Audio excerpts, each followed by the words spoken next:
नमस्कार मेरे प्रिय साथियों, मैं विनय कुमार स्वागत करता हूं आपके प्रिय YouTube channel VS classes plus. दोस्तों, आज हम लोग नाउन के केस के बारे में बात करेंगे। आज हम लोग नाउन के केस के बारे में बात करने वाले हैं कि नाउन का केस क्या होता है। जो नाउन का केस होता है, हम दोस्तों इसको 4 तरीके से पढ़ेंगे। नाउन के केस को हम 4 तरीके से पढ़ेंगे। नाउन का जो केस होता है दोस्तों, मतलब नाउन का कारक कारक केस का मतलब होता है, हिंदी क्या होती है? कारक। जो केस होता है उसकी हिंदी क्या होती है मेरे दोस्त? कारक। तो आज उस हम नाउन के कारक की बात करेंगे, मतलब नाउन के कारक कितने प्रकार से होता है। नाउन के कारक को हमने 4 भागों में बांटा है। पहला है सब्जेक्टिव केस। पहला है सब्जेक्टिव केस, जिसका नाम है नॉमिनेटिव केस। आप या तो सब्जेक्टिव केस कहें या फिर उसे नॉमिनेटिव केस कहें। Noun is used noun is used as subject. अगर कोई भी नाउन हो उसे हम यूज करें किस तरह से? सब्जेक्ट की तरह से, तो उसे हम कहते हैं सब्जेक्टिव केस। नाउन को हम यूज करें यदि सब्जेक्ट की तरह, यदि हम नाउन को यूज कैसे करें मेरे भाई? सब्जेक्ट की तरह। अगर नाउन को हम सब्जेक्ट की तरह यूज करते हैं तो सब्जेक्टिव केस कहलाता है। बात ठीक है कि नहीं? और दूसरी बात है ऑब्जेक्टिव केस।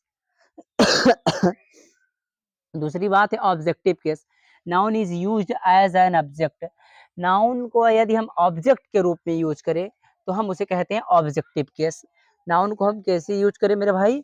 ऑब्जेक्ट के रूप में, तो उसे कहते हैं हम ऑब्जेक्टिव केस। उसे क्या कहेंगे मेरे भाई? Objective case. तीसरा है ओकेटिव केस। तीसरा क्या है? ओकेटिव केस। अगर नाउन को हम फॉर एड्रेसल, मतलब संबोधन के लिए हम प्रयोग करते हैं, यदि नाउन को यदि हम संबोधन के लिए प्रयोग करें तो उसे हम कहते हैं वोकेटिव केस। नाउन को यदि हम संबोधन के लिए यूज करते हैं तो उसे हम कहते हैं वोकेटिव केस। चौथा है पॉजेसिव केस, या जिसे जेनेटिव केस कहते हैं। पॉजेसिव केस कहें या फिर जेनेटिव केस। अगर ऑनरशिप हो या रिलेशन, संबंध हो, अर्थात का की के, इसकी हिंदी में आएगा का की के। अगर मेरे भाई याद रखिएगा, रिलेशन हो, संबंध होगा, तो का की के का संबंध दर्शाने के लिए पॉजेसिव केस होता है। उसके लिए हम एपोस्ट्रॉफी, एपोस्ट्रॉफियस, इसकी बातें आगे हम करते रहेंगे। पहली हम बात आई है noun is use as subject.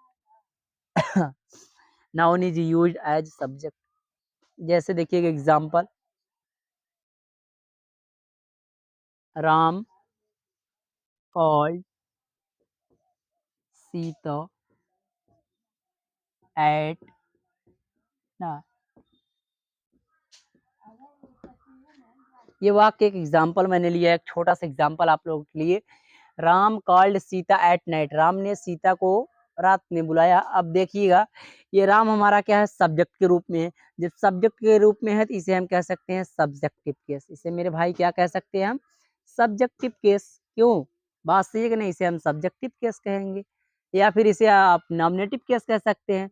ये हमारी वर्ब है, क्योंकि काल में से बुलाना होता है, ना आया तो वर्ब होती है हिंदी वाक्य। ज्यादातर याद रखिएगा, वर्ब जो होती है मेरे भाई, छोटी छोटी परिभाषा अभी हमेशा के लिए नहीं, आप याद कर लीजिए। अगर हिंदी वाक्य में ना अगर आता है तो हमेशा ज्यादातर समझिएगा वो अभी से बुलाना, खेलना, दौड़ना, लिखना, पढ़ना। दूसरी बात, सीता। राम कॉल्ड सीता। राम ने किसको बुलाया? सीता को। ये ऑब्जेक्ट के रूप में हुआ तो हमारा कौन सा केस हो जाएगा मेरे भाई? Objective case. बात ठीक है कि नहीं? समझ में आ रहा है कि नहीं? Ram called Sita at night. Ram हमारा सब्जेक्ट हुआ तो सब्जेक्टिव केस, ये हमारी वर्ब हुई। इसके बाद सीता ऑब्जेक्ट हुआ तो ये ऑब्जेक्टिव केस हुआ। बात ठीक है? समझ में आ रहा? चले आगे। फिर से देखिएगा, सब्जेक्टिव केस। नाउन अगर यूज होगा सब्जेक्ट के रूप में, अगर नाउन सब्जेक्ट के रूप में होगा तो उसे सब्जेक्टिव केस। यदि नाउन ऑब्जेक्ट के रूप में होगा, noun is use as an object. अगर नाउन ऑब्जेक्ट के रूप में होगा तो उसे हम ऑब्जेक्टिव केस कहेंगे। अर्थात ये हमारा सब्जेक्टिव केस है। यस सी का मतलब हो गया यस सब्जेक्टिव, सी से केस। ओ सी का मतलब हो गया ऑब्जेक्टिव केस। बात ठीक है कि नहीं? आगे बढ़े। समझ में आ रहा? आगे बढ़े। चलिए आगे देखते हैं। ये जो हमारा वोकेटिव केस है, अभी हम इस पे और बढ़ेंगे, बात करेंगे। ये जो हमारा ऑब्जेक्ट क्या होता है, बात समझिएगा। ऑब्जेक्ट दो प्रकार के होते हैं। ये जो ऑब्जेक्ट होते हैं, ऑब्जेक्ट हमारे दो होते हैं। इसके लिए मैं बात ऑब्जेक्ट करेंगे। पहले आइए हम वोकेटिव केस की बात कर लेते हैं।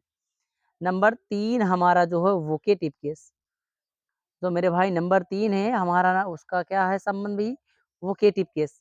वोकेटिव केस क्या होता है? संबोधन मतलब वोकेटिव केस संबोधन दर्शाता, आप किसी के प्रति कैसा मतलब जैसे लिखा है राहुल, मैंने एक सेंटेंस लिख दिया, Rahul, comma you were my friend, you were my friend,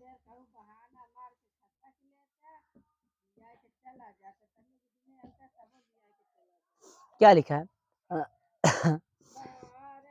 Rahul you are my friend, Rahul you are my friend, Rahul को संबोधित किया गया ना, राहुल तुम मेरे दोस्त हो, संबोधन किया जा रहा है ना। जब संबोधन किया जाएगा तो उसे हम कहेंगे वोकेटिव केस मेरे भाई। कौन सा केस होगा? ये हमारा कौन सा केस हो गया राहुल? राहुल हमारा कौन सा केस हो गया? Vocative case. कौन सा? वोकेटिव केस हो गया। बात समझ में आ रहा है कि नहीं? जब हमारा कोई भी नाउन रहेगा, अगर हम उसको संबोधन के लिए फॉर एड्रेसल के लिए यूज करते हैं, एड्रेसल के लिए यूज करेंगे तो वोकेटिव केस कहलाएगा। ये बातें थी, सब्जेक्टिव केस हुआ, ऑब्जेक्टिव केस हुआ और इसके बाद वोकेटिव केस हो गया। इसके बाद हमारा चौथा एक केस है जिसे कहते हैं पजेसिव केस। बात सही है, पजेसिव केस कहते हैं ना। इसे लिखिए तो फिर आगे बता रहे हैं।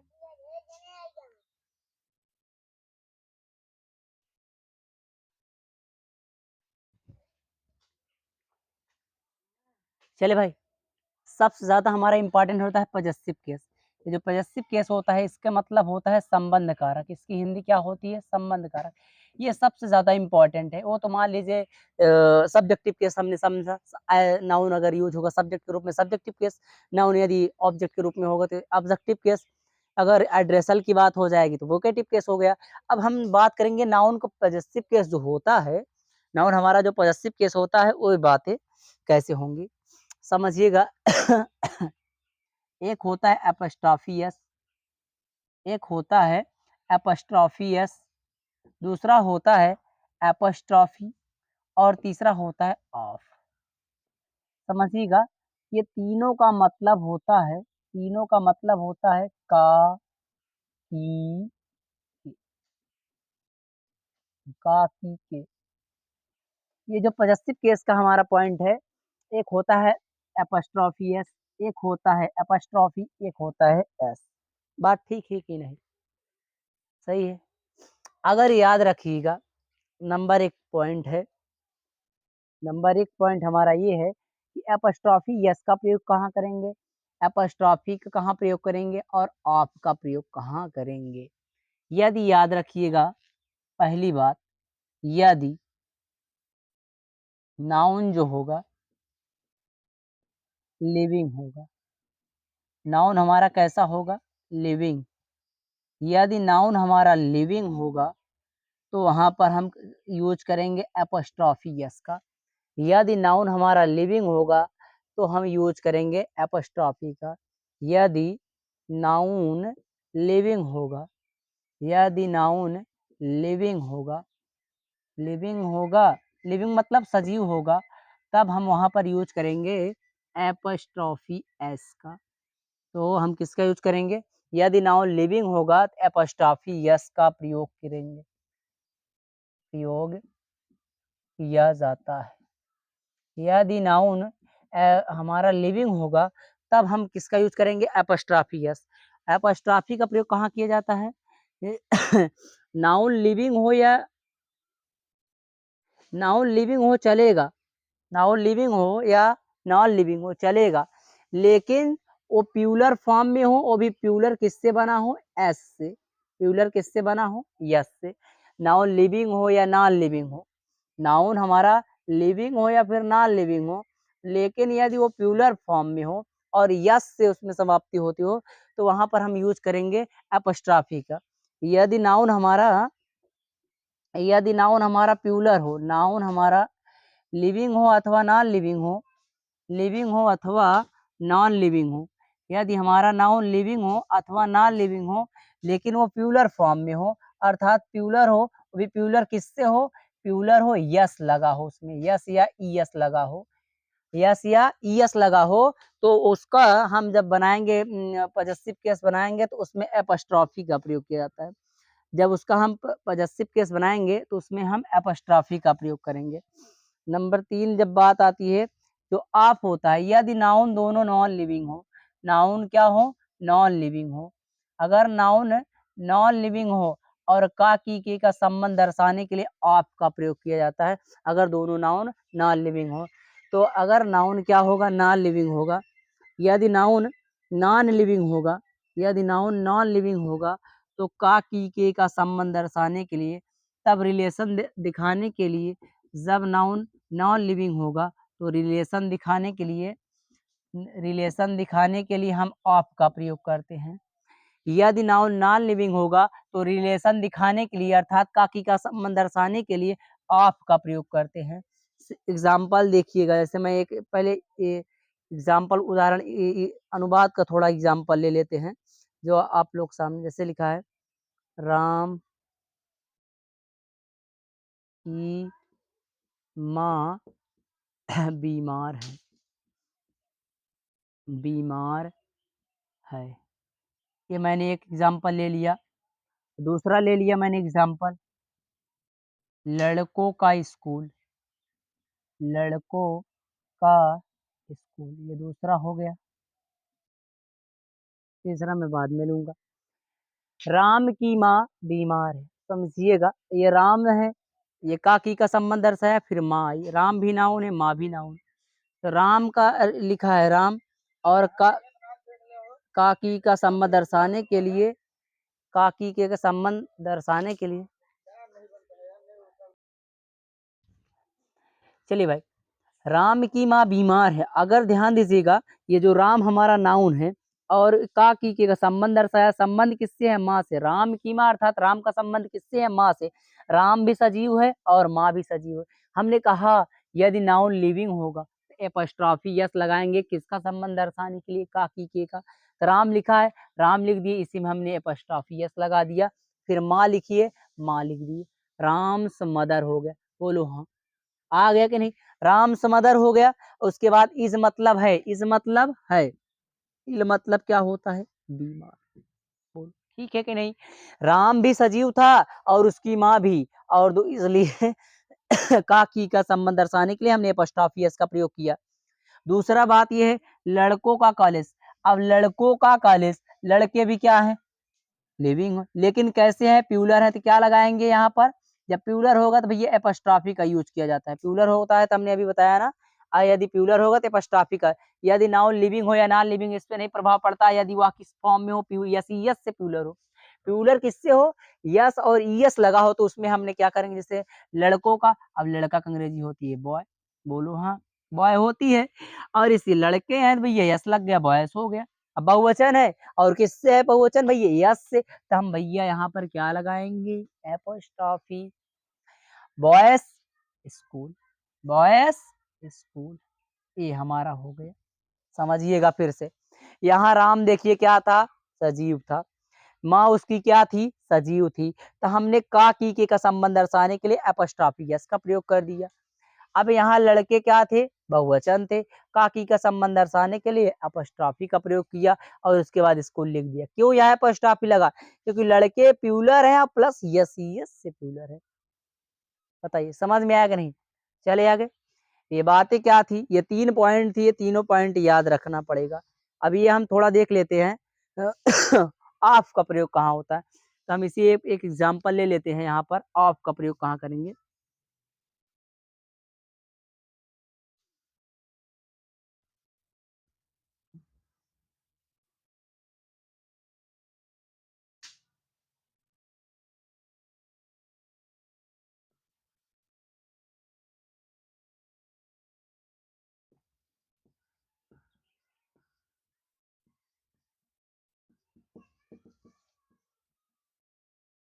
लकड़ी की कुर्सी, याद रखिएगा मेरे भाई। अगर नाउन नॉन लिविंग हो, चाहे एक इसमें दो नाउन होते हैं, एक लकड़ी मतलब एक का के पहले एक का के बाद, यदि नाउन नॉन लिविंग हो, दोनों नाउन यदि नॉन लिविंग हो या फिर एक लिविंग हो एक नॉन लिविंग हो, तो वहां पर काकी के संबंध दर्शाने के लिए हम ऑफ का प्रयोग करते हैं।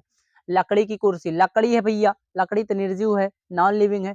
कुर्सी भी नॉन लिविंग है, बात सही है कि नहीं? कुर्सी चलती है नहीं, तो भैया क्या करेंगे? तो जो का की के बाद वाला रहेगा वो हमारा सब्जेक्ट हो जाएगा, तो क्या हो जाएगा? चेयर। CHAIR कॉमन नाउन है, कॉमन नाउन से पहले हम आर्टिकल द का यूज कर दे सकते हैं। द चेयर ऑफ लकड़ी की अंग्रेजी क्या हो जाएगी? वुड। यहाँ पर का की के संबंध दर्शाने के लिए हम ऑफ का प्रयोग करेंगे। ये था पॉजेसिव केस।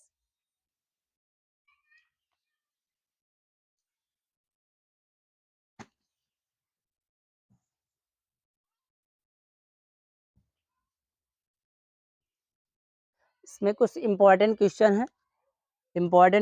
है, वो आज नहीं होंगे। आज की वीडियो में आज के लिए इतना ही, फिर मिलेंगे नेक्स्ट वीडियो में।